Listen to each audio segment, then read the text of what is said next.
presidente comentaba que cómo era posible que hubiera un gobierno rico con un pueblo pobre. Yo creo que todos nos acordamos. ¿Quién nos recuerda haber dicho al presidente que no podían existir pensiones millonarias de los expresidentes?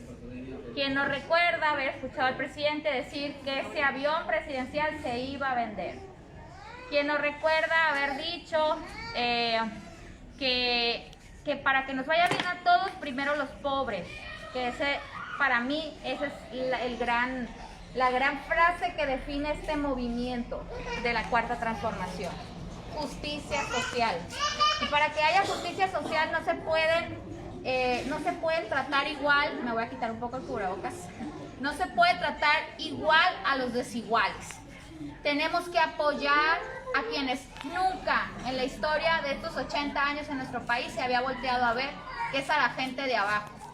En 80 años de neoliberalismo, ese sistema neoliberalismo, que es un modelo económico que benefició solamente a unos grandes empresarios de este país, porque ellos creían que apoyando a los grandes empresarios iban a través de ellos iba a fluir el bienestar y la riqueza a la base del pueblo, porque eran los grandes empresarios los que daban empleos, eran los grandes empresarios los que podían apoyar a la base del pueblo. Nos dimos cuenta que ese modelo neoliberal fracasó totalmente. Lo único que se hizo en esos 80 años es que se abrió una brecha de desigualdad enorme. Y hoy México es de los países más desiguales en el mundo. Hay muy poquitos que tienen mucho y hay muchos que tienen poco.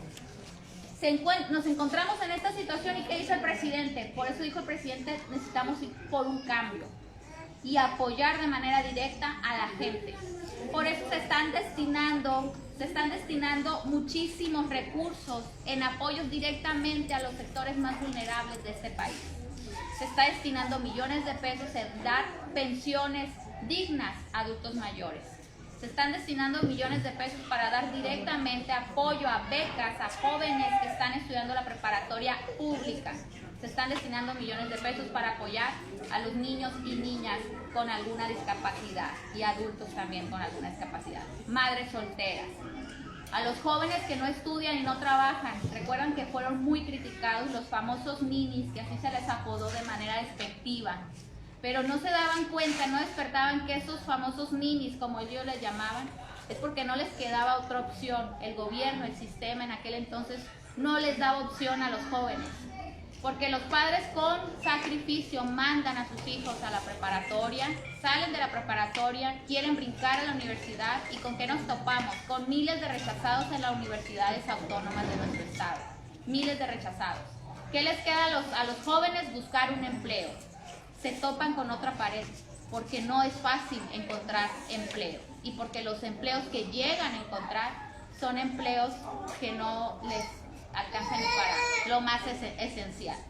Pero los jóvenes y yo recuerdo, porque yo también vengo de una familia con dificultades, los jóvenes en cuanto podemos trabajar ya queremos aportar al gasto de la casa, porque vemos que la mamá le batalla para pagar la luz, porque vemos que la mamá o el papá le batalla para el súper, y nosotros de alguna manera queremos aportar.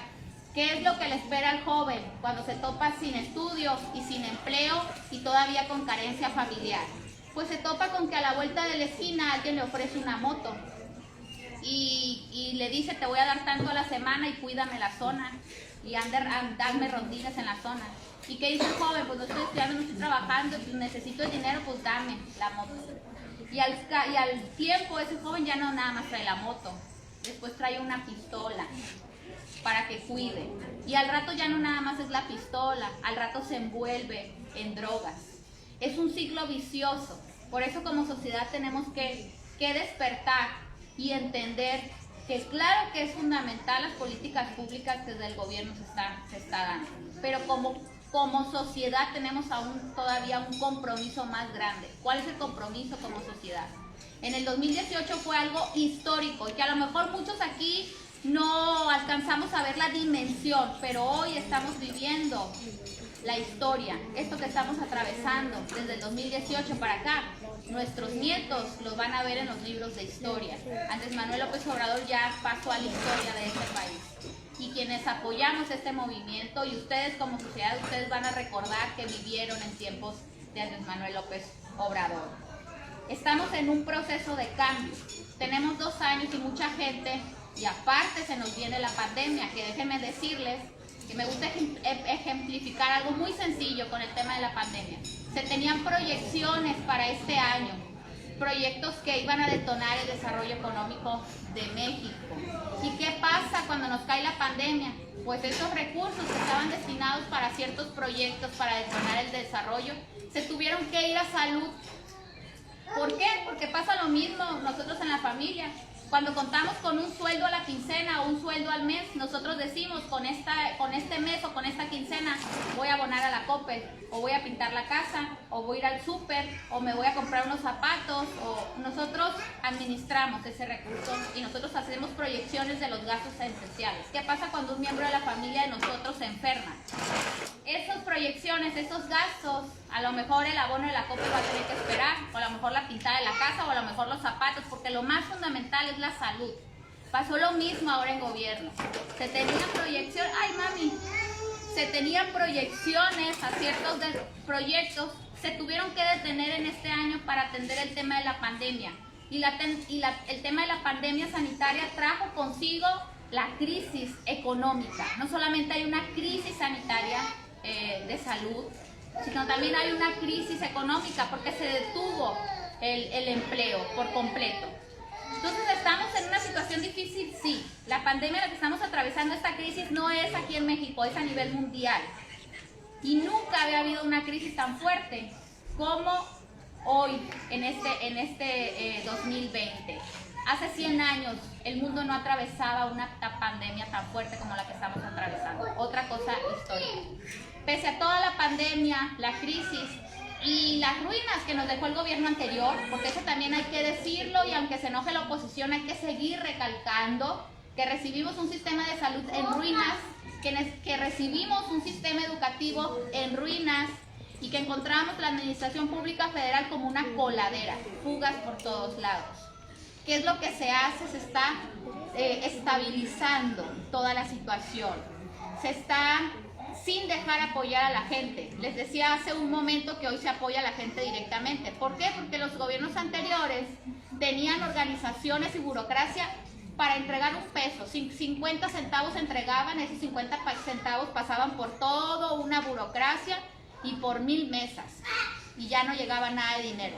Por eso dice el presidente directamente, hay que quitar a los intermediarios, porque en los intermediarios se queda mucho dinero y a la gente le llega muy poco. Hoy, si ustedes se pueden dar cuenta, o no sé si alguien de aquí esté recibiendo algún apoyo del gobierno federal, pero les comento, si son, en este país, si son adultos mayores de 68 años, por derecho constitucional, gracias a los diputados de Morena que hicimos una reforma constitucional. ¿Qué quiere decir eso? Que dejamos plasmado en la Constitución Política de los Estados Unidos que los adultos mayores de este país tienen derecho constitucional a recibir una pensión digna. En la Constitución también dejamos establecido que los jóvenes que están estudiando preparatoria pública tienen derecho.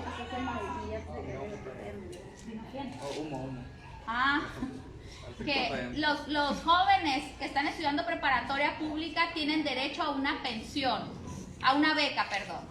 Y también los niños y niñas que tienen alguna discapacidad en este país tienen derecho también a una pensión. Esos 3 apoyos son derecho constitucional, de tal manera que si ustedes conocen a alguien y no está recibiendo estos 3 apoyos de gobierno, con todo el amparo de la ley pueden ir a reclamar. Y si no, me dicen a mí, yo como legisladora hago que el gobierno les cumpla, porque ya es un derecho constitucional.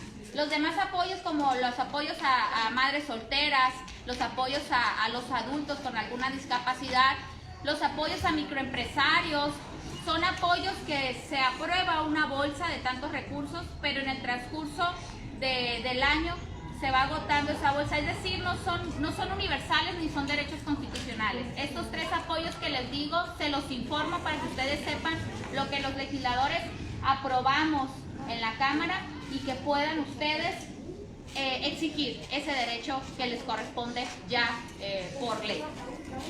Bien, quiero decirles también que hemos cumplido con la austeridad republicana. Siempre dijimos que no podía haber gobierno rico con pueblo pobre y que la clase política era una clase política que gozaba de muchos privilegios. Estamos acabando con ello. Un ejemplo, este año la Cámara de Diputados ahorró más de 200 millones de pesos. ¿En qué se gastaban esos 200 millones de pesos? Se gastaban en privilegios de legisladores. Tenían derecho antes a viajar al extranjero y que la Cámara se los pagara. Tenían derecho antes a gozar de chofer y la Cámara se los pagaba. Tenían derecho también anteriormente, tenían derecho hasta los mejores licores, los mejores vinos, tenían una cava exclusiva los legisladores anteriormente. Tenían todo a su disposición. Hoy todos esos privilegios se acabaron y gracias a esa eliminación de privilegios, cada año se ahorran en la Cámara de Diputados más de 200 millones de pesos que se regresan a la tesorería de la Federación y que es la tesorería de la Federación la que los destina a los programas federales esenciales para detonar el desarrollo en nuestro país. Ustedes habrán escuchado que hay mucha queja por parte de un sector empresarial que dice que el gobierno no le apoya. Lo han escuchado tal vez en redes o lo han escuchado en medios de comunicación. Yo les pregunto, ¿a poco no nos conviene a todos que las familias de este país adquieran un poder adquisitivo? O sea, aseguren un poder adquisitivo. ¿Qué quiere decir eso? Que cuenten con un ingreso para poder comprar. ¿A poco a los de la Coppel no les conviene que las familias que menos tenían oportunidad reciban un ingreso para que les puedan consumir? ¿A poco a los de la ley no les conviene que las familias reciban un apoyo, un ingreso seguro cada mes para que puedan ir a consumirles? Por supuesto, porque la reactivación económica hoy es desde abajo hacia arriba, no como anteriormente que era de arriba hacia abajo y los de abajo nunca llegaban a nada. Hoy se virtió la pirámide de la economía en nuestro país. Hoy se reactiva la economía de abajo hacia arriba. Hay que acotar lo más que se pueda la brecha de desigualdad tan grande que hay y apoyar primero a la gente que más lo necesita. Esa es mi trabajo, lo que estoy haciendo, lo que ustedes me encomendaron. Yo hoy aquí frente a ustedes y eso no cualquier político lo puede presumir. Yo hoy estoy aquí